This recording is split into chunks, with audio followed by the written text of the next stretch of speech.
Hey Facebook, it's Sarah McLeodry from Synergy Behavior Solutions in Portland, Oregon. Welcome today to our Facebook Live all about muzzle training. Muzzles, hooray!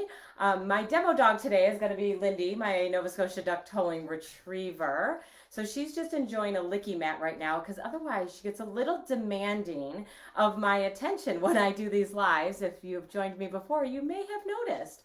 So we're going to keep her occupied. My other dog, Rizzo, is actually in her crate right below Lindy with a licky mat also. So hopefully she'll be entertained too while we're doing this.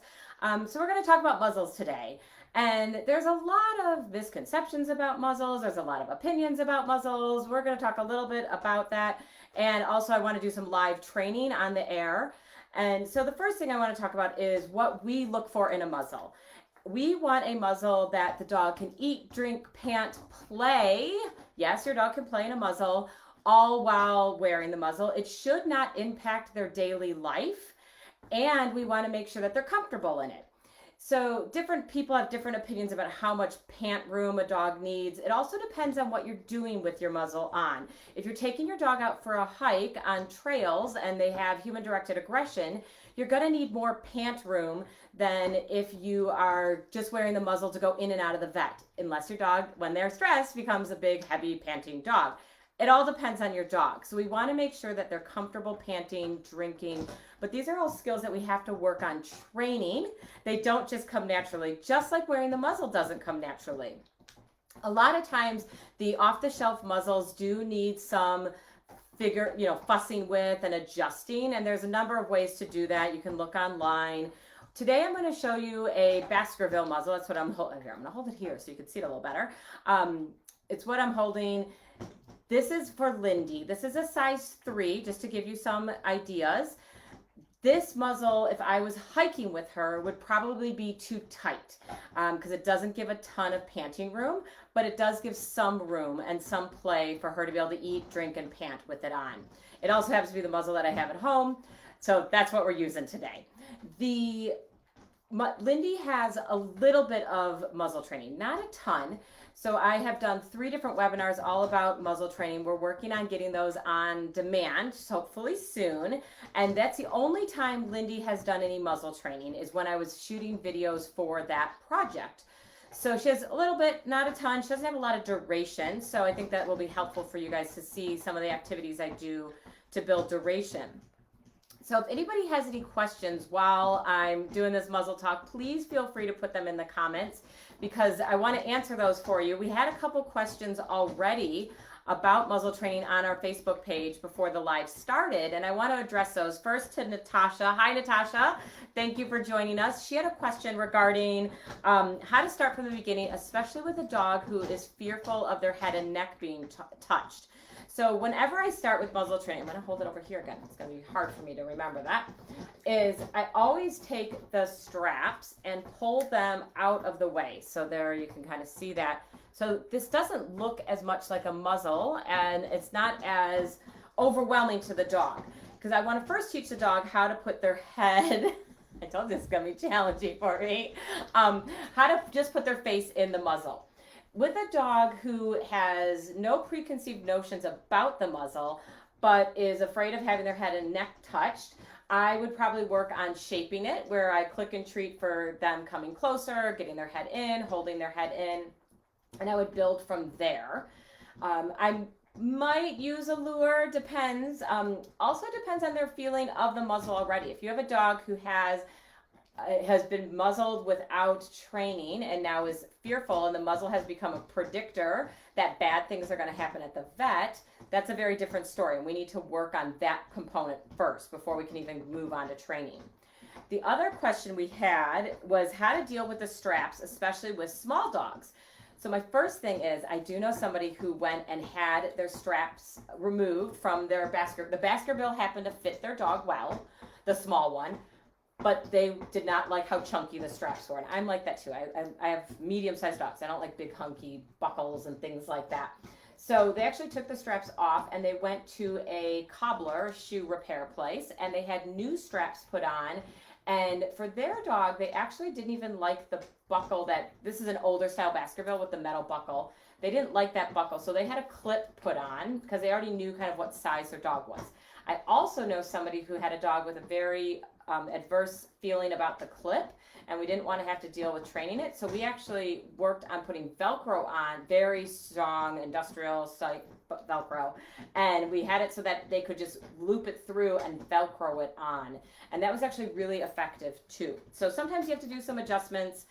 But the other thing for both Natasha and Linda with your comments, I'm going to show you how we put our muzzle on, which is a little different than a lot of people. And that might help both of you with that. So I'm going to get Lindy out. We're going to start at the very beginning with just marking and rewarding for her putting her face in here. But first I have to get her licky mat from her. I'm just going to see where, let's see, where are we training better? Trade, Joe. There we go. Trade a little bit for that licky mat. I'll give it back to her. I'm going to have her hop down here. Let's see if this is a better view for you guys. Yeah, that'll be a better view.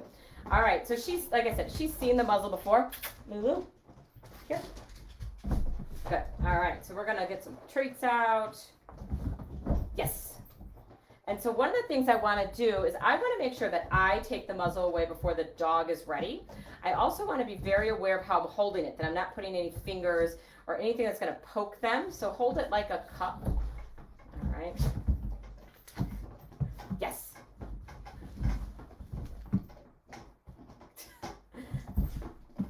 Yes. So we're a little rusty, as you can tell. If this was a dog who wasn't super comfortable with the muzzle, I would actually mark and reward any nose touching to the muzzle. We've been doing lots of foot stuff. Yes. Yes.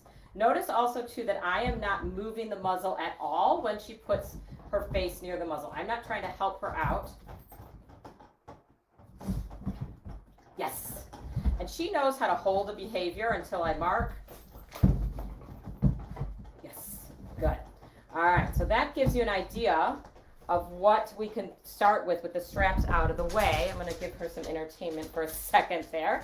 And now I'm going to move the straps. So this is the big thing that we do with muzzle training that's different from a lot of other trainers, is we have our muzzle a couple different ways. So first, I'm actually going to go grab some different treats that are a little bit longer. So I have a whole bunch of different treats I have set up today. Lindy doesn't really care that, but as excited as she is right now, what she was just working for was actually just her kibble. She is a training machine. All right, so our first concept with that we can do with the strap is we're going to put the strap buckled, and I'm going to bring it up, sit, wait. We're going to take that strap and put it up on the nose band of the muzzle, okay? And I'm going to work then on having her put her face in with all of these straps that way, okay? So it's a little different. I'm going to make sure those straps are out of her way so that she doesn't poke herself on them. I'm going to actually go down to kibble again. Gotta get the straps out of the way. Clearly I need to work on no pawing when I don't want pawing. Sit. Yes. Yes. All right, good. So now I can tell that she isn't bothered by the fact that the straps are there. So now I'm going to go to a longer treat that she can nibble on while we're doing it. And once she's in, I'm going to start to work on, can I move that strap over her head? And she is not head shy and not bothered. So I was able to do that and keep her engaged in that treat and then have it come off before she is done with the treat. All right, I'm going to demo that again. So strap up on the nose band, long treat that the dog can chew, face in, bring the strap over, and let them chew, and before they're done, take it off. All right, so when we're doing that though, we want to make sure that if the dog is bothered by that action of moving the strap over their head, we're going to break that down into smaller pieces until they're comfortable. If they pull their face out of the cup of the muzzle, the basket, when you're moving, then you don't move forward and you're going to break it down a little bit more, okay? And as you can see, Lindy is not bothered by this, but definitely long treats are really helpful for this task. Then our other method that we do, and both of these methods, we need our strap as loose as possible to make it be successful. So I'm going to have another long skinny treat. Strap is as loose as possible. I'm going to lure her through it, not pushing it towards her, letting the cookie do the work. And I'm going to hang it on her neck like a funny looking necklace. Once it's there, I'm going to get the strap right behind her ears. I'm going to hold it out. Yes, and she knows how to put her face in the basket. And then before that treat's gone, I slip it off before she gets too frustrated and too overwhelmed. I'm going to demo that again. I need to get my long skinny treat again. All right, so we're going to this is the lure through method. So strap is as loose as it can be for right now. Lured through, treat does the work. I do not move the hand that holds the strap. Then I hold the basket out, wait till she puts her face in, and cookie in the treat hole, and off it goes. All right, so that's the lured through method. I find that method super, super helpful for a lot of dogs. With both of these methods, though, you really need to make sure that your fingers aren't in the middle of the muzzle, because that's what I see a lot is when people are holding their muzzle, they are holding it with their thumb inside or a finger, and that's poking at the dog. It's not very helpful for you. And then, chill out. Good girl, chill out. She's like, I don't want to chill, I want to do more training. And then the other thing is I see people where the dog is starting to put the muzzle on and they get a little anxious about it and they finish the action. They push the muzzle to the dog. And even sometimes the very slightest push of the muzzle towards the dog where you're not even aware you're doing it can really cause a problem. So I'm going to tighten the strap a bit because I know kind of where Lindy's muzzle strap goes. And we are going to press. So this is how, if you taught your dog this version, as they get comfortable, you just slowly tighten the strap, a little more, a little more, a little more. And I am going to now show you how do we add some duration to this exercise once it is on. Let me recheck my level of treats. All right, we're good. All right, so we're going to get the muzzle on. Cookies always for muzzle on. I'm going to use a slip over her head method. She's a little wound up. All right, so I'm going to get myself situated. Cookies in the right spot. There we go. Good. All right. Yep. So I've got treats in both hands.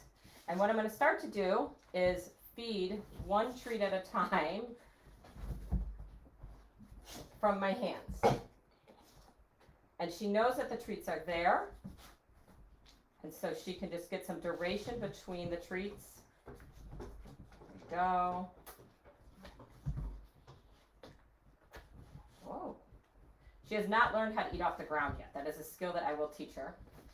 Good job. And doing it with kibble is a very bad start. Good job. So this I call the two-hand feeding method. I was like, can we just add some time between those cookies? And she knows very well that the cookies are there. She just turns her head. And there it is. It is there. Trust me. Good. All right. And then I'm going to slide it off before she gets too frustrated. Because I want to show you another activity that I like to work on. No comments yet. All right. Another concept is getting dogs to lick things. So this is a really good activity when we are using it at the vet. So hold on, I have to get my bowl that I put out of the way so a certain dog didn't get in trouble with it while we were doing this. Uh-oh, I grabbed the wrong bowl. Oh, no. All right, well, we're not going to show that then. Drat, I prepared a bowl and everything. Oh, well, welcome to Facebook Live. Sometimes things go wrong. All right, so then I'm going to actually show you how we work on teaching some eating off the ground. So we need treats that the dog can get to with their muzzle on and are desirable enough that they're going to put some effort in. So I've got these big chunks of liver. Wait. And I'm going to hold it on the ground so that it doesn't move around and she can figure out how to pull it into her muzzle. Oh, that was good, huh? I like to think of it, depends on where you live, okay? So if you are a person in America, maybe in the South, this is, think of your dog's muzzle as a soccer net, and your hands are the kickers for the soccer ball, which is the treat. If you're from Chicago or North, like I used to be, this is a hockey game. So some of these pieces are a little big for her treat hole. There we go. Oh, fell off. We don't want her to get too frustrated. We're gonna use it like a hockey stick and a hockey puck. We're gonna help her out get there. Oh, she got it. Woohoo! Big piece there. Awesome. All right, she's starting to slow down her breathing. Good. All right, we're gonna see if she can do a smaller piece. Sit, wait. Get it. Uh-oh, they fell off. So I'm gonna help her out again. Get those right in the right spot. Oh. Get it. There you go. She got it. She didn't even realize she got it. What's really funny is when I love to watch dogs when they use their paws to figure out how to bring treats into their muzzle. That's the best. It's super cute. There we go. Big old piece to end it with. Good job. Excellent, girl. And once again, taking it off before she's too frustrated. I'm going to actually go let her go in her crate for a second to take a breather because she's a little wound up. Who else's dogs get a little wound up with training? I've been a little bit of a slacker when it comes to training lately, so she's super excited because you know what? Even professional trainers sometimes are slackers and we don't do our homework. It happens. So it doesn't look like we have any questions right now. Where is everybody?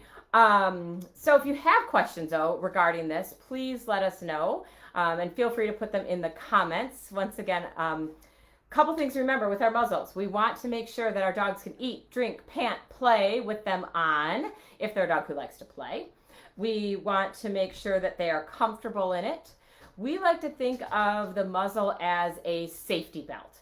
So just because a dog is wearing a muzzle does not mean you get to put them in situations that they are not trained or ready or comfortable with.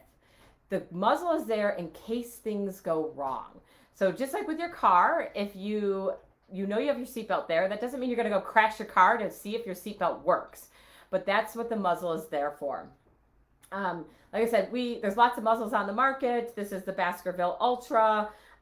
We like to start with this one because it's inexpensive, it's easy to obtain, it's sturdy, it doesn't fit every dog, it doesn't fit every situation. There's lots of other ones out on the market, so check them out. But you're looking for a basket size muzzle so that your dog can eat, drink, pant, all those kinds of fun things. So hopefully soon we're going to get our muzzle training webinars up on our on-demand site. And when we do, we will announce it on Facebook. So definitely check those out, because what we did with those webinars is we broke down muzzle training from the very beginning all the way until the end when their dogs are playing with them on, things like that. And it's broken into 3 different parts. And it starts with dogs who are fearful of muzzles, who have no opinions about muzzles, all and everywhere in between. So thanks for joining me today. It looks like we had some nice little visitors with us for our muzzle training. Hooray! If you have any questions, like I said, feel free to leave them in the comments. Once again, I'm Sarah McLowdry from Synergy Behavior Solutions.